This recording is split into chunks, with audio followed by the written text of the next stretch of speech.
Here we are looking for an expression for an individual inductor current. Important concepts we'll need: finding the inductor current in terms of inductor voltage and Kirchhoff's current law. Let me begin by outlining the general approach we'll follow for this problem. We're given two inductances that are connected in parallel across a voltage source. The initial currents are given, and these initial currents are 0 for the two inductors. And we're looking for an expression for I1 in terms of the remaining circuit components, as well as I2. Then we're asked to comment on the results.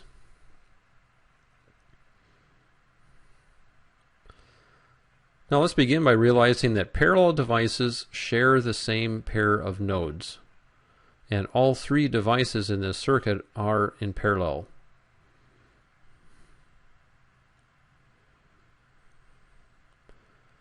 If they're in parallel, they all share the same voltage, and the voltage source actually dictates the voltage across the other two elements.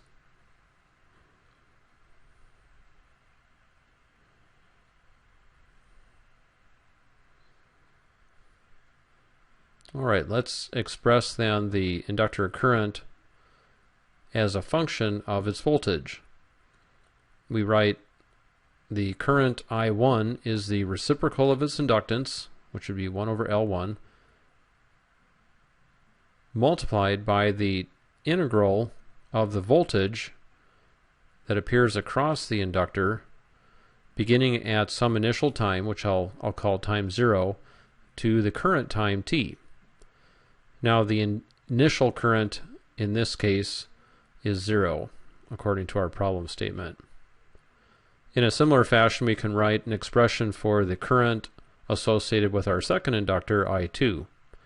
Again, they share the same voltage, they just have different inductor values, but they also this one also has an initial current of 0. So I'll go ahead and erase those parts. And we find that the two currents actually share the same integral. So we can go ahead and equate those voltages.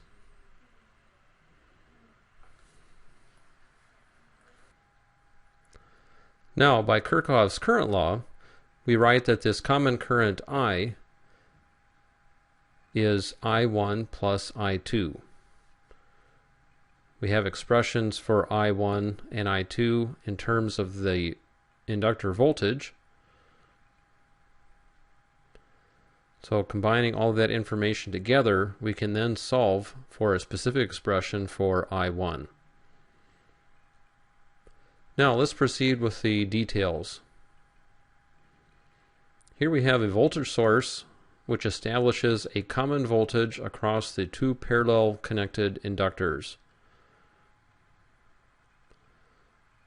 We then have a resulting current flow which splits across, or basically splits apart and flows through the two inductors as indicated here. So KCL would tell us that the current I is I1 plus I2.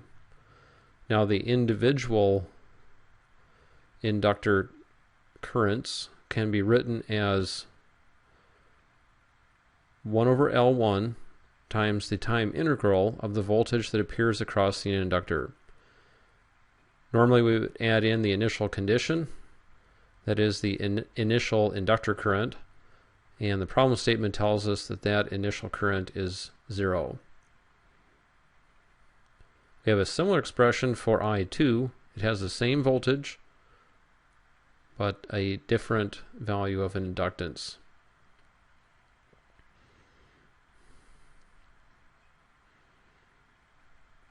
Now I'm going to go ahead and solve for that integral of voltage.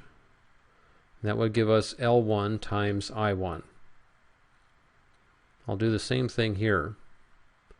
That gives us L2 times I2. I will go ahead and equate these two values, and from this we can write L1 I1 is L2 I2.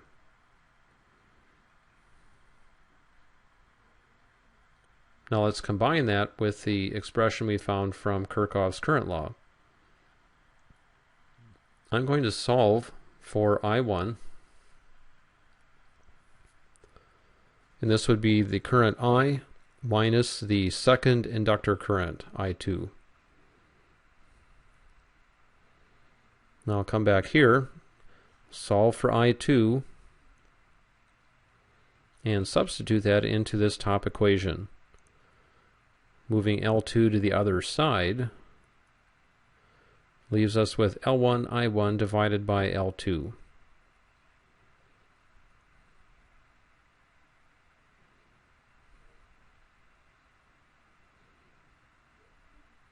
Alright, let me combine the expressions associated with I1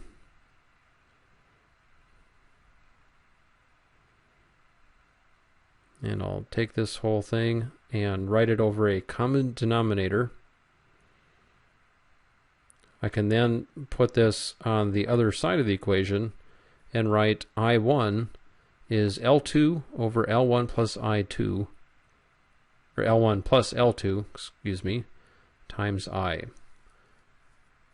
And that nice result is the first thing that we were looking for. That would be the current associated with our first inductor.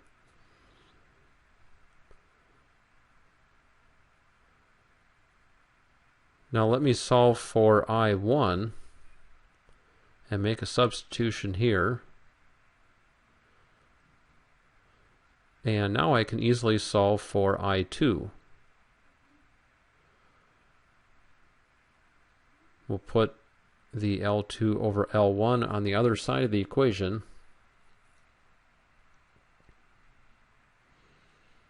You see that L2 divides out.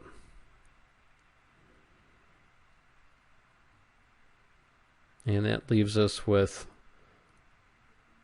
L1 now divided by that same denominator, L1 plus L2. And that was the second result that we needed. Now the problem statement asked us to comment on the result. If you look at this a little bit and also think back to the formula for a 2-resistor current divider, you may recall that the current associated with R1 is given by the value of the other resistor, which is R2 in this case, divided by the sum of the two resistances times the source current. In a similar fashion, we would say I2 is associated with the other resistor, which is R1 in that case. So if you think about the form of these two currents for the resistive current divider, we see that the same form appears in the problem that we just worked with the parallel inductances.